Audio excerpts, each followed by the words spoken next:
Sir को और क्षेत्रीय क्रीड़ा अधिकारी मोनकर सर, जो आज आप सभी बच्चे जानते होंगे, और यहाँ जितने भी लोग माता पिता बैठे हैं या जितने भी अधिकारी लोग मंच पर भी बैठे हैं, सभी को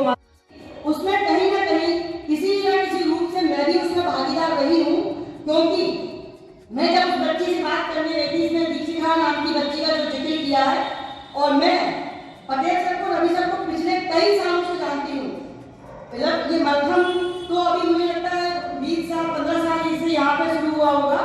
लेकिन मैं उनको काफी पहले से जानती हूँ कि ये पार्शलिटी नहीं कर सकते हैं। और जब मैं उस बच्ची के घर गई तो बच्ची ने बहुत सी बातें ऐसी बताई कि जिनसे ये समझ में आ रहा था कि उसके मन में, उसके दिमाग में वो बातें फीड कर दी गई है। वो बच्ची जो क्वेश्चन मैं उससे कर रही थी, वो उसका प्रॉपर आंसर भी नहीं दे पा रही थी, और उसकी माँ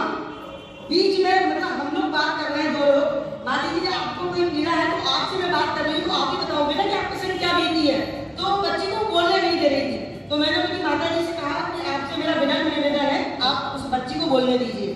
तो बच्ची जो बात मेरे से कर रही थी, उसे समझ में आ रहा था कि उसको फीड किया गया है कि आपको सिर्फ और सिर्फ इतना ही बोलना है, आपको केवल यही एलिगेशन लगाना है और उस पर आपको स्टैंड लेना है। इसके बाद मैं घर आती हूँ, मैं घर से मतलब मुश्किल से 3 मिनट का रास्ता तय करती हूँ, और मेरे पास धमकी वाले फोन आने लगते हैं। मेरे पास पहले फोन आता है कि आप दीक्षिका मेरी बच्ची है, और ये फोन जो भी आते हैं वो सब मेरे पास सारे प्रूफ हैं इस बात के सारे फोन मेरे व्यायामशाला से रिलेटेड लोगों के आते हैं, और उसमें ये बोलते हैं कि दीक्षिका मेरी बच्ची, अपने ही परिवार की बच्ची है, वो मेरी स्टूडेंट है, और आप इस मैटर से हट जाइए,